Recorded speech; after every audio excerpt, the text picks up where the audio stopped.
Et nous recevons sur ce plateau le vainqueur de l'Air France Paddle Festival qui s'est tenu hier, Titouan Pouillot. Titouan Yorana. Salut. Alors, Titouan, après plusieurs tentatives, vous devez être quand même fier de monter sur la plus haute marche du podium de ce Air France Paddle Festival. Oui, c'est vrai que c'était ma troisième participation. Après, je suis venu beaucoup aussi pour le VA, mais voilà, sur cet événement de l'Air France, c'était ma troisième. Puis, j'ai jamais été proche du podium, mais voilà, toujours 3, 4e. Donc, et puis de voir les gars devant. Donc, ouais. Puis c'est l'objectif quand on fait du sport. Le jeune Keoni Sulpice vous a donné du fil à retordre. 15 ans seulement quand même. C'est un champion en devenir, je pense. Ouais, à l'aise, on est un groupe de 3 à s'être détachés, donc avec Keoni et Enzo Bennett. Et voilà, c'est Keoni qui m'a vraiment tenu jusqu'à la fin. Heureusement, je lui ai mis quelques planches seulement juste à l'arrivée. Et ouais, tout le long, les gars ont tenu. Pourtant, ils ont quelques courses en plus dans les bras là, depuis quelques week-ends. Et voilà, moi j'ai fait le pari de venir juste sur celle-ci et ouais, ça a marché.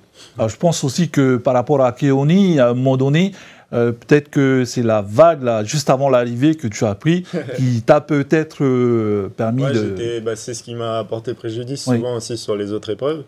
Donc là, je ne me suis pas entraîné pour ça, mais j'étais vraiment vigilant sur l'épreuve d'hier, vraiment vigilant sur toutes les vagues de bateau. Dès le début d'ailleurs, j'ai essayé d'être devant pour que s'il y ait des vagues, je puisse réagir. Et c'est vrai qu'à la fin, voilà, il y a eu des vagues. Et même, de toute façon, depuis la passe de Tapuna, ça commence à bouger vraiment, puisque les bateaux, le plan d'eau se resserre.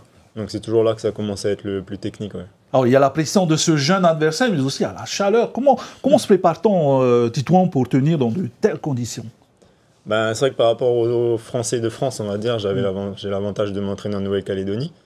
C'est pas la même chaleur quand même, c'est vraiment impressionnant, rien qu'en sortant de l'avion, on sent vraiment la différence par rapport à la Nouvelle-Calédonie.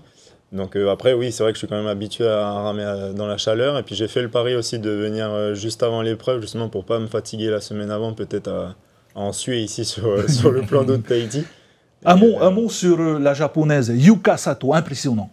Ouais, elle a bien marché, on la voit sur le tour depuis 1 an ou 2 maintenant. Et ouais, on voit qu'elle prend confiance, elle connaît peut-être mieux son matos, et puis ouais, elle a bien marché. Ouais. Et vous êtes toujours tête de file de l'équipe de France de stand-up paddle? Alors ouais, j'étais capitaine encore l'année dernière pour le mondial en Chine. Cette année, on n'a pas encore eu les dates pour ce mondial, donc on ne sait pas trop. On a tout à refaire tous les ans, les sélectives, on a des épreuves de sélection, le championnat de France. Mais jusqu'à maintenant, oui. Ouais. Quels sont vos objectifs futurs à l'international?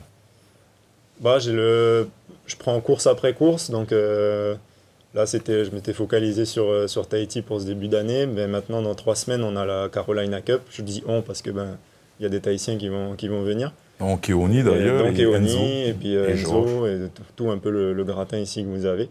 Et donc ouais, c'est la prochaine grosse course du calendrier, la Carolina Cup en Caroline du Nord donc. Et après, on enchaîne sur le tour européen, l'Eurotour, pendant tout le printemps.